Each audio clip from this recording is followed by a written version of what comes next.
Page কিভাবে delete করতে হয়, একদম সহজ উপায়ে, সহজ নিয়মে আমরা কিন্তু পেজ থেকে টাকা ইনকাম করার জন্য বা ব্যবসায়িক কাজের জন্য বা অনেক সময় না বুঝে কিন্তু একাধিক পেজ খুলে ফেলি। তো পরবর্তীতে দেখা গেছে Facebook এ ঢোকার পরে যখন অনেকগুলা পেজ দেখেন বা সবগুলাতে কাজও করতেছেন না, ভাবতেছেন এতগুলা পেজ রাখার প্রয়োজন নাই।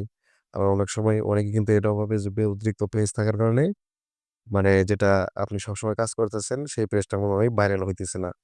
তো যেকোনো কারণেই হোক এখন আপনি চাচ্ছেন যে আপনার একটা পেজ রেখে বা আপনার সবগুলা পেজ রেখে একটা পেজ ডিলিট করে দিতেন।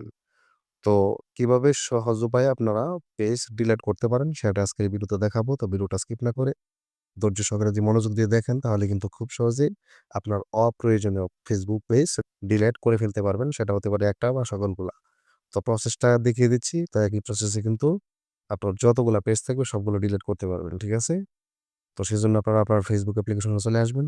তো Facebook এ আপনারা আগে আপনার যে পেজটা ডিলিট করতে চান সেটা সুইচ করে নিতে পারেন। তো আপনারা এখান থেকে উপরে দেখতে পাবেন সেটিংস আইকন আছে। ওই সেটিংস আইকনে একটা ক্লিক দিবেন।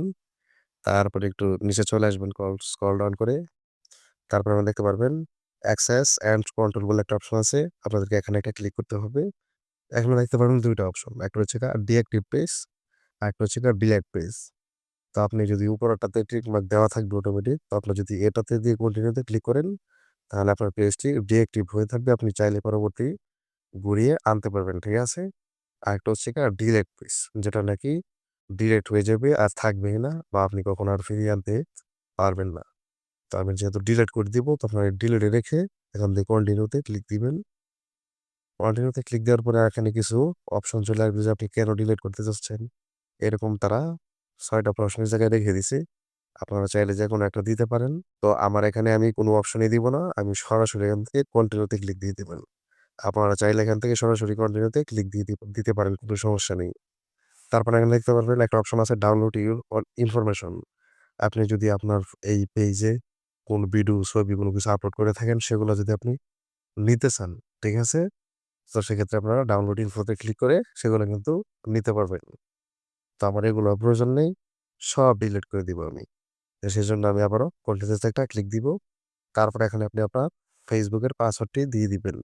দিয়ে কন্টিনিউতে ক্লিক দিবেন তাহলে কিন্তু হয়ে যাবে। আমি আপনাদেরকে পাসওয়ার্ডটি দিয়ে দেখাচ্ছি। পাসওয়ার্ডটি দিয়ে দিলাম। তারপর এখান থেকে কন্টিনিউতে ক্লিক দিব। তারপরে এখানে দেখতে পারবেন এই পেজটা চলে আসছে। তো এখান থেকে আমি দিয়ে দিব ডিলিট পেজ। এখানে তারা বলছে যে ৩০ দিনের ভেতর চাইলে আপনি রিকভার করতে পারবেন। আপনার পেজটি যদি প্রয়োজন হয়, তো আমি আর রিকভার করব না। আর আপনার যদি প্রয়োজন হয় আপনি ৩০ দিনের ভিতরে রিকভার করতে পারবেন। তো আশা করি আপনারা বুঝতে পারছেন যে কিভাবে খুব সহজেই আপনি আপনার অপ্রয়োজনীয় Facebook পেজগুলা ডিলিট করে ফেলবেন বা ডিলিট করে দিতে পারবেন। তো ভিডিওটি ভালো লাগলে অবশ্যই লাইক, কমেন্ট, শেয়ার এবং চ্যানেলটি সাবস্ক্রাইব করে রাখবেন। Facebook থেকে দেখে থাকলে অবশ্যই ফলো দিয়ে রাখবেন। তো আজকের ভিডিও এই পর্যন্তই। দেখা হবে আবারও নতুন কোনো ভিডিও নিয়ে। সে পর্যন্ত ভালো থাকবেন, সুস্থ থাকবেন। আল্লাহ হাফেজ।